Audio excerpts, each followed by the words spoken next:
The terrorist truck driver, who carved a 14-block path of destruction along a lower Manhattan bike path, was celebrating the deadly attack, sources said Wednesday.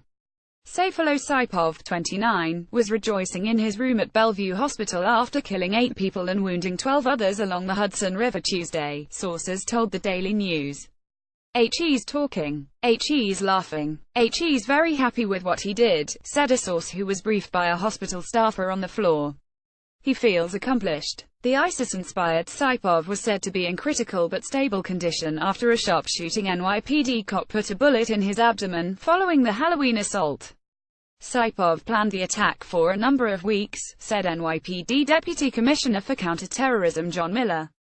He seemed to have followed almost to a T the instructions ISIS had put out on how to carry out a truck-borne attack, Miller added. Investigators found at the scene the paintball and pellet guns Saipov was brandishing. Inside his rented Home Depot truck, they discovered multiple knives and a handwritten note in Arabic. The gist of the note was, "The Islamic State would endure forever," Miller said. The suspect arrived in the U.S. from his native Uzbekistan in March 2010, authorities said. Saipov was never the subject of an FBI or NYPD investigation, but he was on the radar of the authorities. Investigators were in the early stages of digging into his past and terror links. It appears that he will have some connectivity to people who were the subjects of an investigation, though he himself was not, Miller said. Earlier in the day, Gov. Cuomo said that Saipov was radicalized in the U.S. in the last 7 years. After he came to the United States is when he started to become informed about ISIS and radical Islamic tactics, Cuomo said on CNN. Again, ISIS has gotten it down to a simple formula that they can put on the internet, and it doesn't take a rocket scientist to rent a car, rent a truck. But they are cowards and they are depraved. The suspect died in an apartment in Paterson, New Jersey, with his wife, 2 young daughters and infant son, neighbors said. Saipov was known as a genial family man who largely kept to himself. "He always seemed pleasant every time I seen him, nothing out of the ordinary that would be shocking," said a 32-year-old neighbor who identified himself as Keith. Altana Dmitrovska, 63, said she often saw Saipov in the morning bringing one of his kids to kindergarten. "I spoke to him once," she said. "I said, 'Do you go to work, or anything, because I never saw him go to work.' Saipov said yes, but didn't elaborate," she recalled. He moved to New Jersey after stints in Ohio and Florida, where he was known as a pleasant guy who showed no interest in radical Islam. "He was a very good person when I knew him," Kobelhon Makarov, 37, to Fort Myers, Fla, told the New York Times. "He liked the U.S. He seemed very lucky, and all the time he was happy and talking like everything is okay. He did not seem like a terrorist, but I did not know him from the inside." After arriving in the U.S. from the Uzbekistan capital of Tashkent, Saipov settled in the Cincinnati area. He'd with a fellow Uzbeki family before eventually moving to Florida. His father in Uzbekistan had asked the family patriarch to house his son while the younger Saipov tried to get his green card, according to the Cincinnati Inquirer. "He was really calm," Dilnoza Abdusamatova, who was a teenager when Saipov moved into her family's townhouse, told the Inquirer.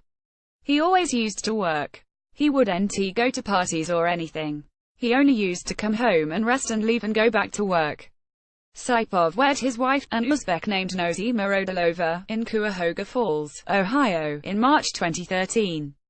At the time, he was 25 and she was 19, according to CNN.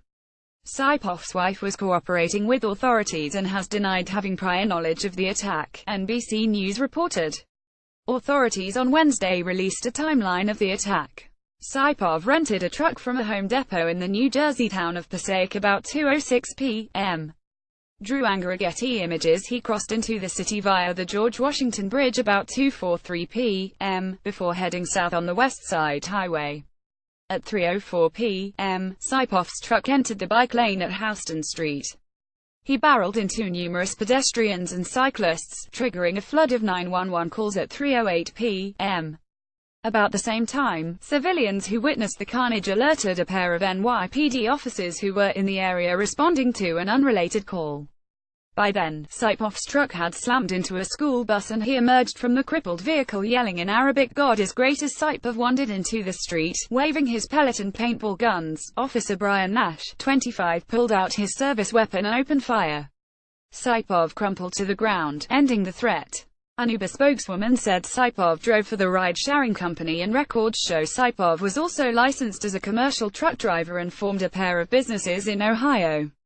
Saipov's mother, father and sister were being questioned in Uzbekistan, a source in the country's security services told Radio Free Europe. Cuomo called the driver a depraved coward, and says the attack did not instill terror among hardy New Yorkers.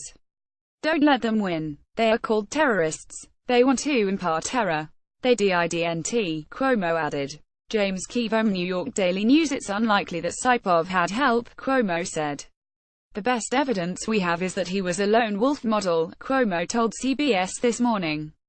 Saipov was on the radar of federal authorities, but it was not clear if he was the focus of a probe or tangentially associated with an investigation, according to the New York Times. In many ways this was a quote-unquote classic case of radicalization of a domestic jihadist who associated with ISIS. This is their new playbook, Cuomo said. He added that Saipov had some contact with law enforcement since moving to the U.S. in 2010, all for minor traffic issues. He had some vehicular violations, Cuomo said.